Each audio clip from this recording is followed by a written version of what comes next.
ہم غزہ بھی پہنچا رہے ہیں، اللہ کے فضل و کرم سے ہمارا لنک بن گیا ہے، وہاں بھی ہماری امداد جا رہی ہے۔ یہاں جو ہماری فاؤنڈیشن ہے اس کے لیے بھی تعاون کی میں درخواست کروں گا۔ کینیڈا میں بھی ہمارا دفتر ہے، کینیڈا والے وہاں جمع کرا دیں، پاکستان والے ہمارے تولمبے میں دفتر ہے وہاں جمع کرائیں، اور کھل کے جمع کرائیں۔ یہ سارا آپ کا مال ہے جو آخرت میں آپ کے لیے جمع ہو رہا ہے، زکوٰۃ بھی ہو، زکوٰۃ کے اوپر بھی ہو، صدقات بھی ہوں، نفلی بھی ہوں، فرض بھی ہوں، تو یہ سب آپ کے کھاتے میں جمع ہو جائے گا۔ اپنی زکوٰۃ اور اپنے عطیات مولانا طارق جمیل فاؤنڈیشن کو دیں تاکہ صحیح حقدار۔ السلام علیکم ورحمۃ اللہ وبرکاتہ۔ اعوذ باللہ من الشیطان الرجیم، بسم اللہ الرحمن الرحیم۔ یا ایہا الذین آمنوا لم تقولون ما لا تفعلون کبر مقتا عند اللہ ان تقولوا ما لا تفعلون۔ اے ایمان والو، وہ بات کیوں کہتے ہو جو کرتے نہیں ہو؟ بہت بڑا جرم ہے اللہ کی بارگاہ میں کہ تم وہ کہو جو تم کہتے نہیں ہو۔ بسم اللہ الرحمن الرحیم، والصلاة والسلام علی رسولہ الکریم وعلی آلہ وصحبہ اجمعین۔ رمضان المبارک میں قرآن پاک کا کوئی نہ کوئی حصہ بیان کرتا رہتا ہوں، کئی سال سے معمول ہے۔ اس سال ارادہ کیا کہ یا ایھا الذین آمنوا کو میں، جو اللہ نے قرآن میں 190 دفعہ ہمیں خطاب کیا ہے، اے ایمان والو، اس کے بعد ہمارے لیے کوئی بہت بڑا پیغام ہوتا ہے تو میں اس کو بیان کروں، لیکن وہ بہت ہی کم بیان ہو سکا کہ ہر یا ایھا الذین آمنوا پہ 2-3 دن بات ہوتی رہی، کیونکہ میرا مقصد کوئی پورا قرآن ختم کرنا نہیں، بلکہ جو چیز سامنے آئے وہ اچھی طرح سمجھ میں آ جائے، اور لوگ یہاں لائیو بھی سن رہے ہوتے ہیں، ان تک بھی پیغام صحیح پہنچے۔ قرآن ہدایت نامہ ہے۔ ہدا کسے کہتے ہیں؟ ہدا سمندر میں پہاڑ کی نکلی ہوئی چٹان جو پانی سے باہر نکلی ہوتی ہے اور سورج کی روشنی سے وہ چمکتی ہے، اس کو ہدا کہتے ہیں۔ جب ہم اللہ سے کہتے ہیں اہدنا الصراط المستقیم، جب اللہ تعالیٰ کہتا ہے ہدن للمتقین، تو عرب کی دیہاتی زبان میں ہم یہ کہہ رہے ہیں کہ ہمیں وہ چٹان دکھا جس کو دیکھ کر راستہ ہمیں صحیح معلوم ہو جائے۔ پہلے تھوڑا سا اس کا پس منظر سمجھیں کہ عرب سمندری سفر سے ڈرتے تھے، اس لیے کہ واحد ملک ہے سعودیہ جو اتنا بڑا ہے کہ پاکستان سے 5 گنا بڑا ہے، اور اس میں ایک دریا بھی نہیں، اور عجب بات ہے کہ جزیرہ نما ہے، 3 طرف اس کے سمندر ہے،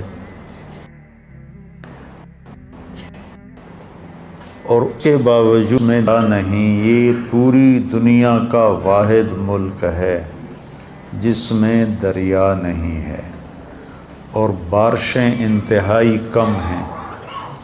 پہاڑوں کی بناوٹ ایسی ہے کہ مونسون ہوائیں ٹکرا کے واپس مڑ جاتی ہیں، برستی نہیں۔ اللہ نے اس کو صحرا رکھا کہ کوئی قوم اس کا لالچ میں آ کر اسے فتح کرنے کے چکر میں نہ پڑے۔ تو عرب سمندری سفر سے، پانی سے گھبراتے تھے۔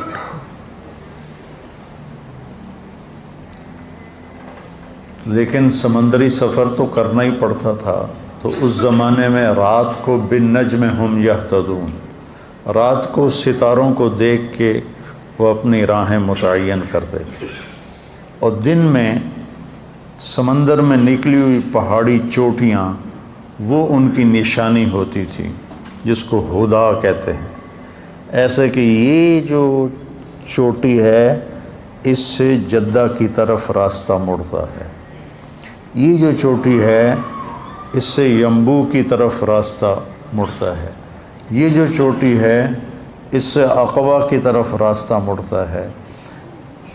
کمپاس کوئی نہیں، نقش نہیں، تو ان کے لیے پہاڑ کی چوٹی راستہ دکھانے والی ہوتی تھی، اس کو کہتے تھے ہدا۔ اگر وہ چوٹی خطا ہو جاتی اور اس سے دائیں بائیں ہو جاتے تو پھر وہ سمندر کے پانی میں ہی بھٹک بھٹک کے قدرتی کوئی ان کو راستہ مل جائے تو مل جائے، ورنہ سمندر میں بھٹک کے مر جانا ہی مقدر ہوتا تھا۔ تو اس لیے اس چوٹی کی انتہائی اہمیت ہوتی تھی، نظریں گاڑ کے رکھتے تھے۔ تو اللہ نے بدوؤں پہ قرآن اتارا ہے، کوئی یونان کے فلسفیوں پر، منطقیوں پر نہیں اتارا کہ قرآن سمجھنے کے لیے منطق کی ضرورت ہو۔ اس سے بڑا احمقانہ کوئی بول ہی کوئی نہیں۔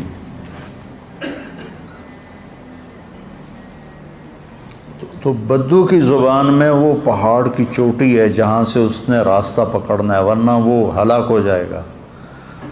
تو اللہ تعالیٰ کہہ رہا ہے یا اللہ ہمیں بھی چوٹی، یہ دعا مانگو، اہدنا، ہمیں بھی وہ چوٹی دکھا، ہمیں ہدایت دے، یعنی ہمیں وہ چوٹی دکھا جس سے ہم سیدھے راستے کی طرف مڑ جائیں۔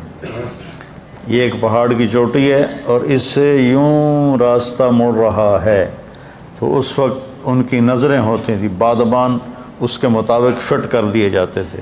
تو اللہ ہمیں کہہ رہا ہے کہ مجھ سے مانگو کہ میں تمہیں وہ چوٹی دکھاؤں جس کو پکڑ کر تم سیدھے راستے پہ چل پڑو گے۔ انسانیت ایک سمندر ہے، اس کو یہاں اللہ کیسے فٹ کیا ہے؟ انسانیت ایک سمندر ہے اور اس میں اور آپ کشتی کی مانند ہیں، میرا اور آپ کا وجود ایک کشتی کی مانند ہے۔ اس انسانیت کے سمندر میں ہم نے وہ سیدھا راستہ تلاش کرنا ہے جس سے ہماری دنیا بھی بنے، ہماری آخرت بھی بنے۔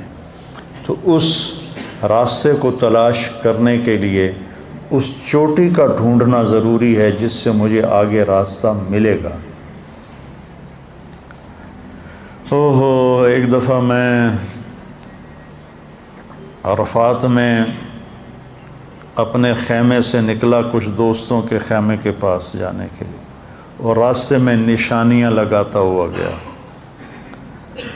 اب مجھے کیا خبر تھی کہ شام کو نقشہ ہی تبدیل ہو جائے گا۔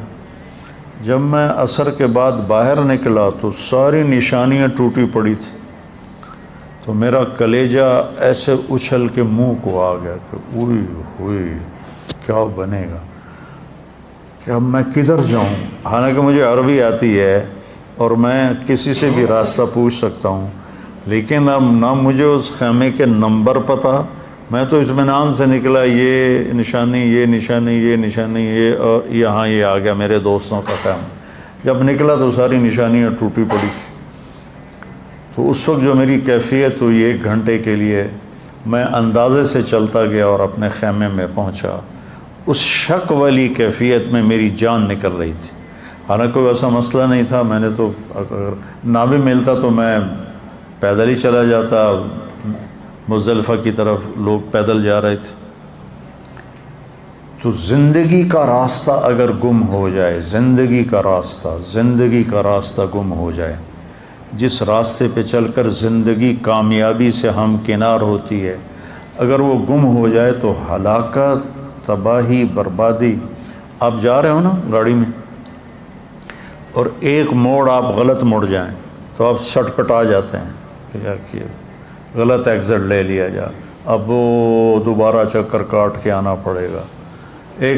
ایک موڑ آپ غلط مڑ جاؤ تو آپ کا دماغ ہل جاتا ہے۔ اگر پوری زندگی کے سفر کا موڑ غلط مڑ گئے تو کیا حال ہوگا۔ تو اللہ تعالیٰ نے پھر ہمیں سیدھا راستہ دکھانے کے لیے کہا، ہم نے مانگا اہدنا، ہمیں وہ چوٹی دکھا جس سے آگے ہمیں سیدھا راستہ ملے گا، الصراط المستقیم۔ تو اللہ تعالیٰ نے کہا ھدی للمتقین ذالک الکتاب الف لام میم ذالک الکتاب لا ریب فیہ ھدی للمتقین، یہ ایک تمہارے لیے پہاڑ کی چوٹی آ رہی ہے۔ یہ قرآن جیسے پہاڑ کی چوٹیاں بحری جہازوں کے لیے راستے کا نشان بنتی ہیں، یہ میرا قرآن ہے، یہ تمہاری زندگی کے صحیح راستے کا رہبر بنے گا اور نشاندہی کرنے والا بنے گا، اس کو مضبوطی سے پکڑو۔ اس لیے میرے نبی نے فرمایا تھا وَإِذَا الْتَبَسَتْ عَلَيْكُمُ الْأُمُورُ كَقِطْعِ اللَّيْلِ الْمُظْلِمِ، جب تم پر اندھیری رات کی طرح فتنے ٹوٹ پڑیں تو تم کیا کرو؟ علیکم بالقرآن، قرآن کو مضبوطی سے تھام لو، اسے سینے سے لگا لو، اس میں کھوج نکالو میری کامیابی کہاں ہے، کس طرح ہے۔ فَإِنَّهُ مَاحِلٌ مُصَدَّقٌ وَشَافِعٌ مُشَفَّعٌ، جس کے بارے میں یہ سفارش کرے گا وہ کامیاب ہوگا، جس کے بارے میں یہ جھگڑا کرے گا وہ ہلاک و برباد ہو جائے گا۔ تو قرآن ہے ہدا، یہ وہ پہاڑ کی چوٹی ہے جس سے ہمیں صراط مستقیم ملے گا، جو ہم نے کہا تھا صراط الذین انعمت علیہم، جن پر تیرا انعام ہوا ان لوگوں کا ہمیں راستہ بتا۔ تو وہ کوئی سائنسدان تو نہیں بتا سکتا تھا، تو اللہ نے اپنے محبوب صلی اللہ علیہ وسلم کو منتخب فرمایا اور ان پر اس قرآن کو نازل فرمایا۔ پہلے آسمانی کتابیں اترتی تھیں تو آسمان کے دروازے بند نہیں کیے جاتے تھے، کھلے رہتے تھے، شیطان اوپر جاتے تھے، آسمان کے فرشتوں کی باتیں سن کر جھوٹی سچی ملا کر کاہنوں کو بتاتے تھے۔ لیکن جب قرآن اترنا شروع ہوا تو آسمان کے دروازے بند کر دیے گئے۔ انا كنا نقعد منها مقاعد للسمع فمن يستمع الآن يجد له شهابا رصدا ولا ندری اشر ارید بمن فی الارض ام اراد بهم ربهم رشدا، کہ شیطانوں نے آ کے بڑے شیطان سے کہا کہ مارے گئے، پہلے تو آسمانوں پہ جاتے تھے تو دروازے کھلے ہوتے تھے، ہم کوئی نہ کوئی شدھ بدھ سن لیتے تھے، اب تو وہاں پہرا لگ گیا ہے اور جو قریب جاتا ہے اس کو آگ کا انگارہ پڑتا ہے، وہ خاکستر ہو جاتا ہے، راکھ ہو جاتا ہے، یہ کیا ہوا ہے؟ تو شیطان نے کہا کہ چکر لگاؤ، کوئی دنیا میں تبدیلی آئی ہے۔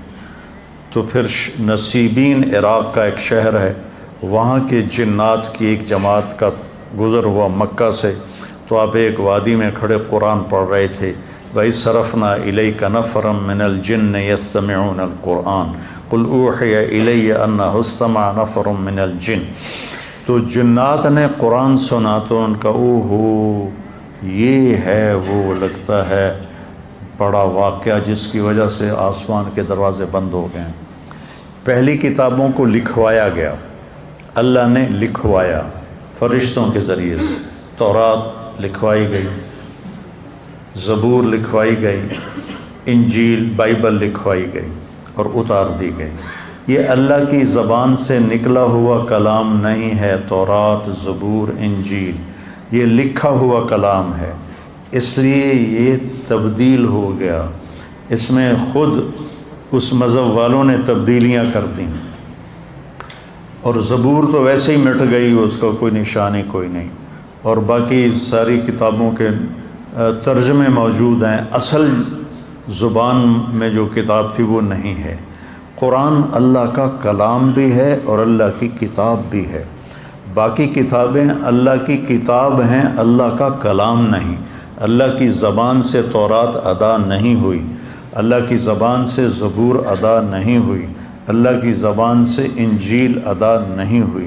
اگر اللہ کی زبان سے ادا ہوتی تو یہ بھی کبھی مٹ نہ سکتی، نہ کوئی انہیں تبدیل کر سکتا، جیسے قرآن کو کوئی آج تک بدل نہیں سکا، کوئی تبدیل نہیں کر سکا، اس جیسا کوئی کلام نہیں لا سکا۔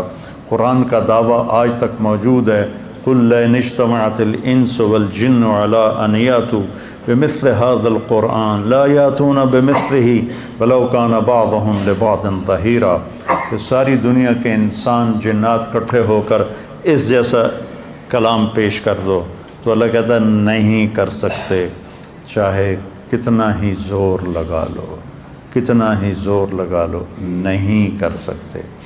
تو میرے مالک کی زبان سے نکلا ہوا کلام صرف قرآن ہے۔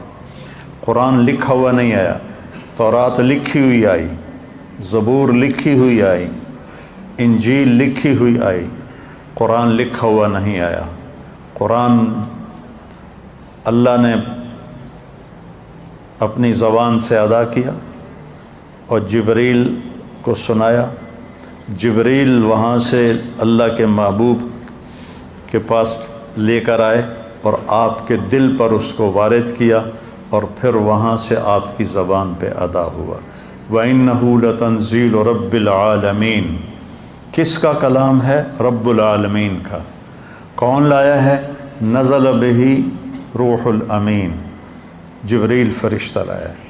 کہاں، کس کے پاس لے کر آیا ہے؟ علی قلبک، ہمارے نبی کے دل پر اس کو اتارا ہے، زبان پر نہیں اتارا، دل سے پھر زبان پر آیا۔ کس لیے آیا ہے؟ لتکون من المنذرین، لوگوں کو آخرت کے بارے میں خبردار کرنے کے لیے آیا ہے، اور برے کام کے انجام بتانے کے لیے آیا ہے، اور اچھے کام کے نتیجے بتانے کے لیے آیا ہے۔ کس زبان میں ہے؟ بلسان عربی مبین، خوبصورت واضح عربی زبان میں ہے۔ عربی مبین سے یہ اشارہ ملتا ہے کہ قرآن سمجھنے کے لیے اتنی عربی کا جاننا ضروری ہے کہ بات تم پر کھل جائے۔ صرف ضرب یضرب والی عربی سے قرآن سمجھ میں نہیں آتا، اس کے لیے جان جوکھوں میں ڈال کے اس زبان کو سیکھنا پڑتا ہے، پھر اللہ تعالیٰ کھول دیتا ہے۔ جو بھی کوشش کرے گا اللہ اس پہ کھول دے گا۔ تو قرآن اللہ کی کتاب ہے، اللہ کا کلام ہے۔ باقی کتابیں اللہ کی کتاب ہیں، اللہ کا کلام نہیں ہے۔ قرآن نہ مٹنے کے لیے آیا ہے، اس سے کوئی تبدیل نہیں کر سکتا، اس میں کوئی آگے پیچھے نہیں کر سکتا، کوئی آیت آگے اور کوئی آیت پیچھے نہیں کر سکتا، اس کو کوئی ختم نہیں کر سکتا۔ یہ اٹھا لیا جائے گا، ایک رات صبح اٹھیں گے تو قرآن خالی ہوگا، کچھ بھی نہیں ہوگا۔ تو میرے بھائیو، رمضان شریف ختم ہو رہا ہے، 27 کو یہاں چھٹیاں ہو جائیں گی، کل کا دن ہے اور پرسوں کا دن ہے۔ اس قرآن کو اپنے سینے سے لگا لو، اس کا ترجمہ پڑھو، یہ کیا کہتا ہے۔ خاص طور پہ مکی صورتیں غور سے پڑھو کہ وہ جھنجھوڑتی ہیں انسانی دماغ کو اور انسانی دل پہ لرزہ طاری کر دینے والی صورتیں ہیں۔ ان کا جو ردم ہے اور ان کی جو موسیقی ہے وہ اتنی طاقتور ہے کہ سمجھ میں نہ آئے تو بھی دل ہلتا ہے۔ اذا الشمس كورت واذا النجوم انكدرت واذا الجبال سيرت واذا العشار عطلت واذا الوحوش حشرت واذا البحار سجرت واذا النفوس زوجت واذا الموءودة سئلت بأي ذنب قتلت واذا الصحف نشرت واذا السماء كشطت وَإِذَا الْجَحِيمُ سُعِّرَتْ وَإِذَا الْجَنَّةُ أُزْلِفَتْ عَلِمَتْ نَفْسٌ مَا أَحْضَرَتْ إِذَا السَّمَاءُ انفطرت وَإِذَا الْكَوَاكِبُ انتثرت وَإِذَا الْبِحَارُ فُجِّرَتْ وَإِذَا الْقُبُورُ بُعْثِرَتْ عَلِمَتْ نَفْسٌ مَا قَدَّمَتْ وَأَخَّرَتْ۔ دل دماغ ہلا کہ نہیں ہلا؟ حالانکہ ترجمہ نہیں ہے، مکی صورتوں میں یہ طاقتور کلام ہے، سارا قرآن ہی طاقتور ہے۔ تو میں آپ سب سے کہہ رہا ہوں کہ قرآن کو پڑھو، اس کا ترجمہ پڑھو، اور پھر اپنے نبی کی زندگی پڑھو کہ میرے نبی نے زندگی کیسے گزاری۔ ہم جانور ہیں اگر ہمارے سامنے اپنے نبی کی زندگی نہیں ہے۔ ہمارے سامنے اگر پنجابی ثقافت ہے تو ہم جانور ہیں، ہمارے سامنے پشتو ثقافت ہے تو ہم جانور ہیں، ہمارے سامنے سندھی ثقافت ہے تو ہم جانور ہیں، ہمارے سامنے بلوچی ثقافت ہے تو ہم جانور ہیں۔ انسان وہ ہے جو اللہ کے نبی کی تہذیب اور ثقافت کے پیچھے چلنے والا۔ تو یہ تھوڑا سا تمہیداً میں نے بات کی۔ آج ایک آیت آئی ہے جس کے بارے میں بہت ہی غلط فہمیاں پائی جاتی ہیں۔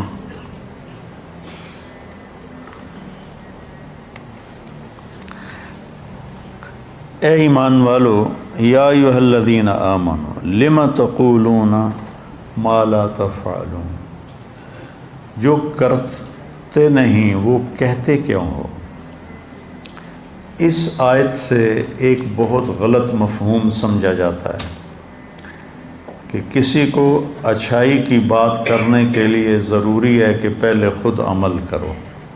یہ اس آیت کے بارے میں مطلب سمجھا جاتا ہے کہ جب تک خود عمل نہ ہو کسی کو ہم عمل کی دعوت نہیں دے سکتے۔ جب تک میں خود روزے نہیں رکھ رہا میں کسی کو روزہ رکھنے کی دعوت نہیں دے سکتا۔ جب تک میں خود داڑھی نہیں رکھ لیتا میں کسی کو داڑھی رکھنے کی دعوت نہیں دے سکتا۔ جب تک میں خود نماز نہیں پڑھتا میں کسی کو نماز کی دعوت نہیں دے سکتا۔ یہ غلط مفہوم اس آیت کے بارے میں سمجھا جاتا ہے۔ اگلی آیت اس مفہوم کو صاف کرتی ہے۔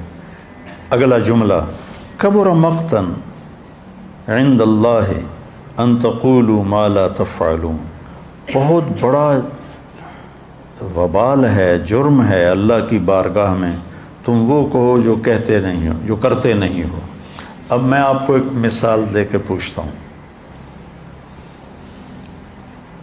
اللہ کہہ رہا ہے بہت بڑا جرم ہے کہ تم جو کرتے نہیں وہ کہو۔ تو میں ایک مثال دیتا ہوں۔ ایک شرابی کسی دوسرے دوست سے کہتا ہے کہ یار شراب نہ پینا، میں تو پھنس گیا ہوں، شراب نہ پینا۔ تو یہ اس نے گناہ کیا ہے یا کوئی اچھی بات کی ہے؟ بولو۔ ایک باپ نماز نہیں پڑھتا لیکن چاہتا ہے میرے بچے نمازی ہوں، تو ان سے کہتا ہے بیٹا نماز پڑھ لیا کرو۔ تو یہ گناہ کیا ہے یا کوئی نیکی کا کام کیا ہے؟ ہمارے دیہاتوں میں لوگ ان پڑھ ہیں، قرآن نہیں پڑھے ہوئے، نماز بھی ٹوٹی پھوٹی ہے۔ تو ہم نے وہاں اب گاؤں میں اب بہت جگہ مدارس ہیں ماشاءاللہ، تو گاؤں کے چھوٹے چھوٹے بچے وہ پکڑ کے وہاں بلاتے ہیں، ان کو قرآن پڑھاتے ہیں اور ان کے والدین خود ان کو بھیجتے ہیں۔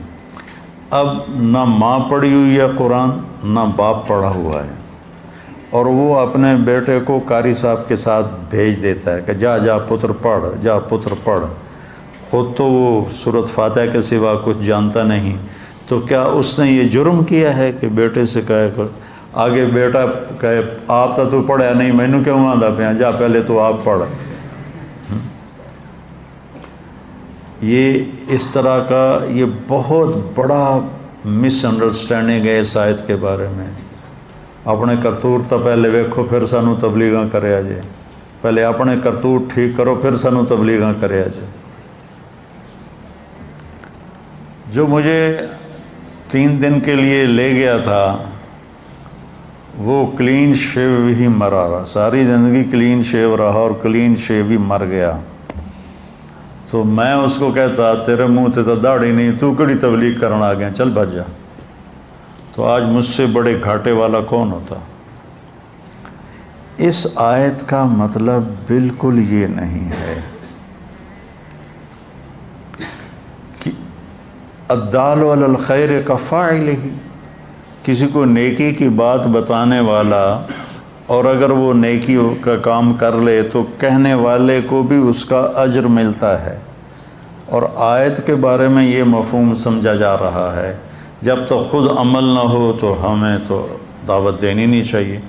اس کے ساتھ آپ کو ایک قرآن کی آیت سناتا ہوں۔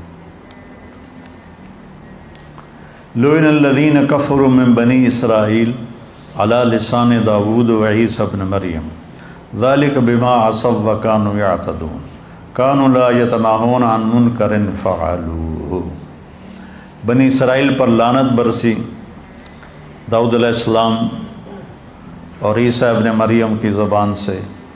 اس کی وجہ یہ ہے کہ وہ گناہوں میں بہت آگے چلے گئے تھے، نمبر 1۔ نمبر 2، کانوا لا یتناہون، نہیں روکتے تھے، غور سے سننا، نہیں روکتے تھے عن منکرن، اس گناہ سے اور لوگوں کو، فعلوہ، جس گناہ کو وہ خود کر رہے ہوتے تھے اس گناہ سے وہ اوروں کو نہیں روکتے تھے۔ اس پر اللہ ان پہ لعنت برسا رہا ہے، ایک ان کی نافرمانی اور ایک یہ کہ تم خود گناہ گار ہو تو کسی کو دیکھتے ہو تو اس کو روکو تو صحیح۔ سبحان اللہ، کتنا کلیئر اللہ نے کر دیا ہے۔ لا یتناہون عن منکر فعلوہ، نہیں روکتے تھے اس گناہ سے جو وہ خود کر رہے ہوتے تھے۔ تو اس آیت کے مطابق تو اسے روکنا چاہیے نہیں۔ خود شراب پیتا ہے تو اسے تو شراب سے نہیں روکنا چاہیے، خود نماز نہیں پڑھتا تو اسے نماز کے لیے نہیں کہنا چاہیے، تو سارا سسٹم وہ تباہ ہو جائے گا اگر یہ مفہوم صحیح لیا جائے۔ تو پھر اس آیت کا مفہوم کیا ہے؟ اس آیت کا مفہوم یہ ہے کہ جو تم کر نہیں رہے اس کے بارے میں کیوں کہتے ہو کہ میں نے کیا ہے؟ روزہ نہیں رکھا ہوا، ٹھیک ہے، اور لوگوں سے کہہ رہا ہے یار روزہ بڑا لگ رہا ہے،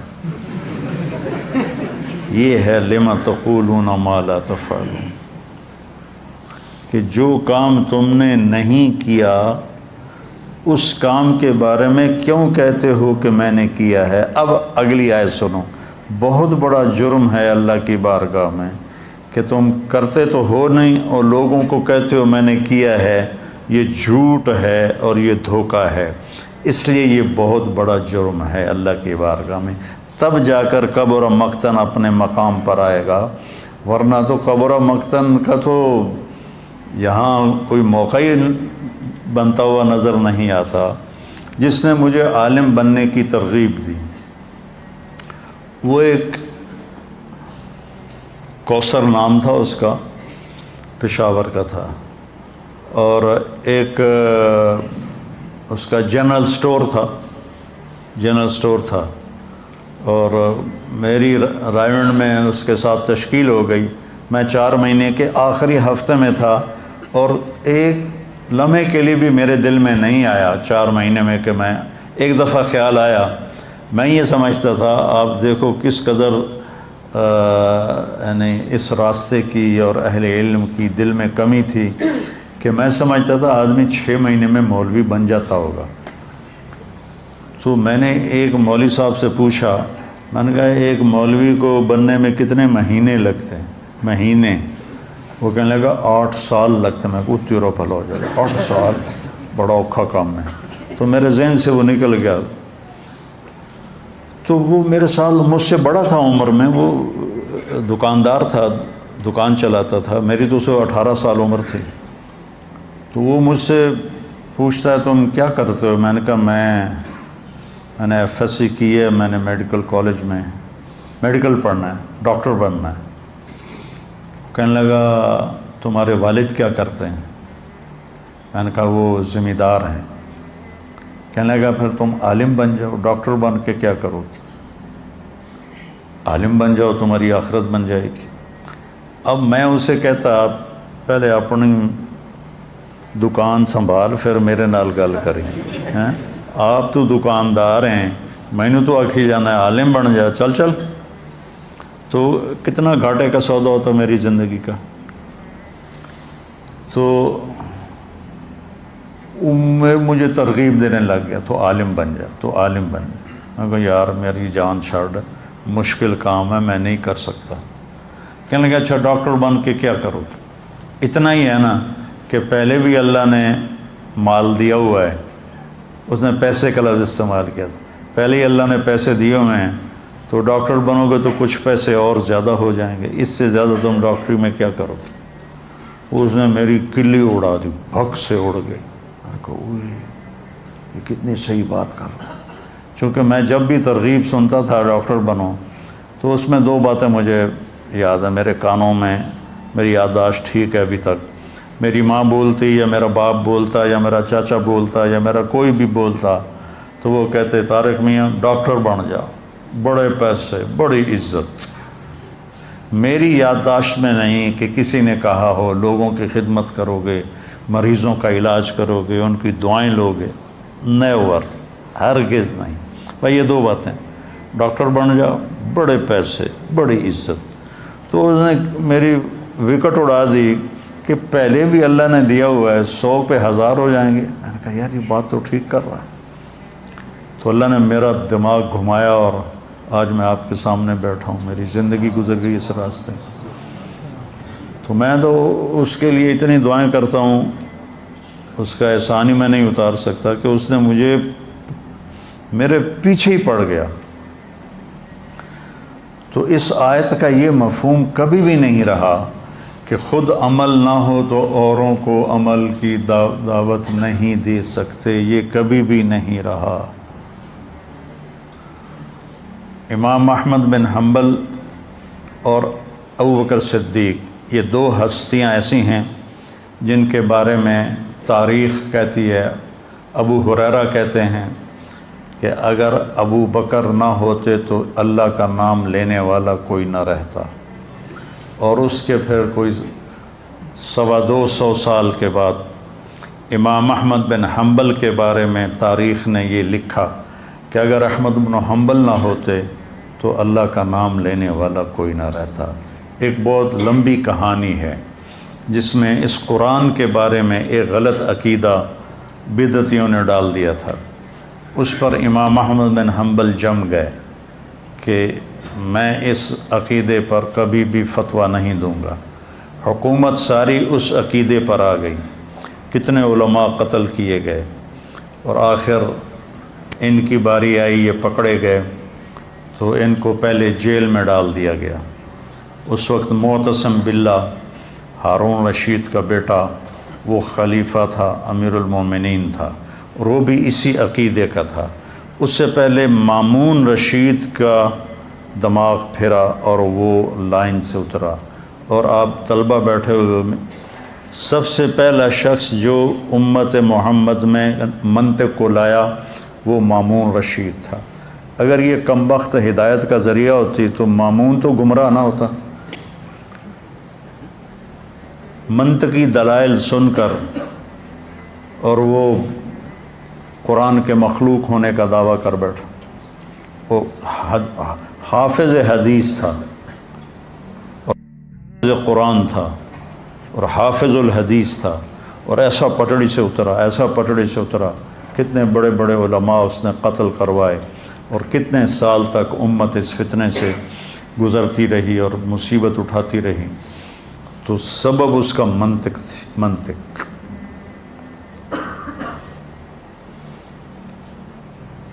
تو احمد بن حنبل رحمہ اللہ کو قید کیا گیا، اور پھر ایک دن طے ہوا کہ اس کو دربار میں پیش کیا جائے۔